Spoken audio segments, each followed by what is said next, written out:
તો મિડલ ઇસ્ટના યુદ્ધની આગ હવે ભારતને દઝાડી રહી છે। ન માત્ર ગુજરાતમાં, આખા દેશમાં એલપીજી સંકટ છે। ત્યારે આ મુશ્કેલ સમયગાળામાં આપણો વારો છે સમજદારી બતાવવાનો। તમે પણ TV9 ગુજરાતીના અભિયાનમાં જોડાવ અને સમજદારી બતાવી દેશની સેવા કરી શકો છો। આપણે કહી દઈએ કે આખા દેશમાં હાલ એલપીજી સિલિન્ડરનું સંકટ છે। ત્યારે આપણી જવાબદારી બને છે કે આ સંકટના સમયગાળામાં આપણે નાના નાના પગલાં ભરીએ અને મોટું યોગદાન આપીએ।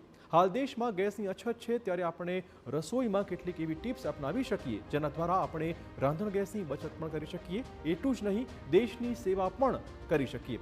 એક વાત સમજી લઈએ કે હાલ દેશમાં ઇલેક્ટ્રિસિટીનું કોઈ સંકટ નથી, ત્યારે આપણે રસોઈ બનાવવાના વિકલ્પો વિશે વિચાર કરી શકીએ છીએ। જો બધા લોકો સાથે મળી પ્રયત્ન કરશે તો જરૂરથી આ સંકટને હળવું કરી શકાશે।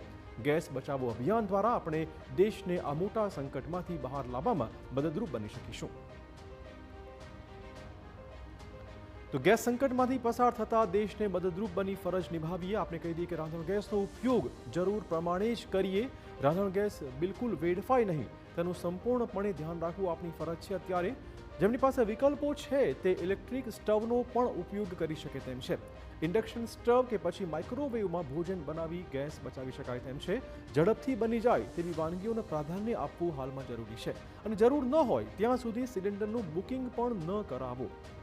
પેનિકમાં ન આવો અને કોઈ પણ પ્રકારની અફવા ન ફેલાવો। આ તમામ પ્રયત્નોથી રાંધણ ગેસ બચી શકે તેમ છે। અને હવે નજર કરીએ કે કેવી રીતે આખરે ગેસ બચાવી શકાશે। રસોઈ બનાવવા માટે શક્ય હોય ત્યાં સુધી પ્રેશર કુકરનો જ ઉપયોગ કરો। પ્રેશર કુકરના ઉપયોગથી સમય અને ગેસ બંનેની ખાસી એવી બચત થતી હોય છે। દાળ ભાત કે શાક બનાવવા માટે પ્રેશર કુકરનો ઉપયોગ શ્રેષ્ઠ મનાતો હોય છે। ભોજન બનાવતા પહેલા દાળ ચોખા જેવી સામગ્રીને પલાળી રાખો।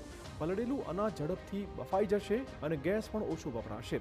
ભોજન કુકર સિવાયના પાત્રમાં બનાવવાનું હોય તો તેને ઢાંકીને રાખો।